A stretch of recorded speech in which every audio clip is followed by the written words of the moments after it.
Hello everyone, আসসালামু আলাইকুম। সকলে কেমন আছেন? আশা করি সকলে অনেক ভালো আছেন। তো অনেকদিন পর আবারও একটা নতুন ভিডিও নিয়ে আপনাদের মাঝে চলে আসলাম। আমি আজকে আপনাদের জন্য নিয়ে এসেছি একদম সহজ, কম খরচে এবং দারুণ টেস্টি একটা রেসিপি। সেটা হলো সুজি দিয়ে মিষ্টি। যারা ঘরে সহজে মিষ্টি বানাতে চান তাদের জন্য এই রেসিপিটা পারফেক্ট।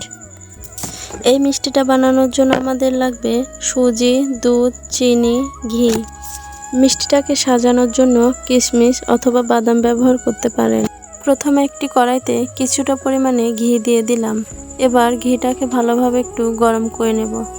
আর এর মধ্যে দিয়ে দেব সুজি এবং এটাকে ভালোভাবে নেড়ে ভেজে নিতে হবে যতক্ষণ না হালকা সোনালি রং হয় আর সুন্দর ঘ্রাণ বের হয়। এরপর ধীরে ধীরে পানি দিয়ে নাড়তে থাকব।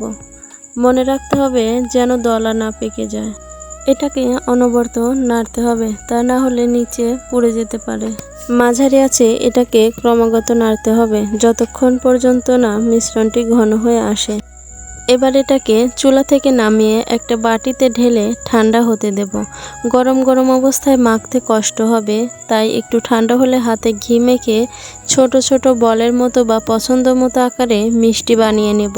এখানে আমি মিষ্টিগুলো গোল গোল করে বানিয়ে নেওয়ার পরে হাতে হালকা একটু চাপ দিয়ে চ্যাপটা করে নিচ্ছিলাম। এভাবে একে একে সবগুলো মিষ্টি বানিয়ে নেব। মিষ্টি বানানো প্রায় শেষ। এখন আমি মিষ্টির জন্য শিরা তৈরি করে নেব।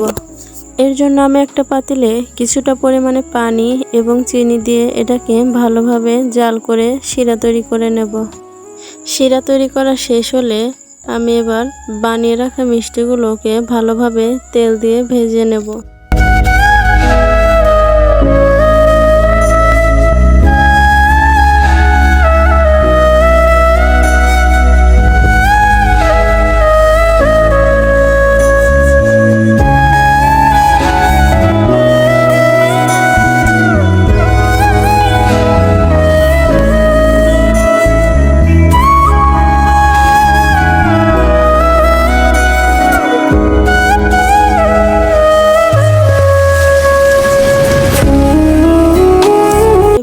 একে একে সবগুলো মিষ্টি ভেজে নেওয়া শেষ। এখন আমি এগুলোকে চিনির শিরার মধ্যে দিয়ে দেব।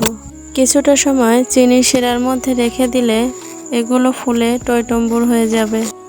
এই তো মিষ্টি বানানো শেষ, আর এটা হচ্ছে আমার মিষ্টির ফাইনাল লুক। এবার এটাকে আমি কেটে তারপর খেয়ে দেখব কেমন হয়েছে। তো আজকের ভিডিওটা এই পর্যন্তই। সবাই ভালো থাকবেন, সুস্থ থাকবেন এবং আমাদের জন্য দোয়া করবেন। আল্লাহ হাফেজ।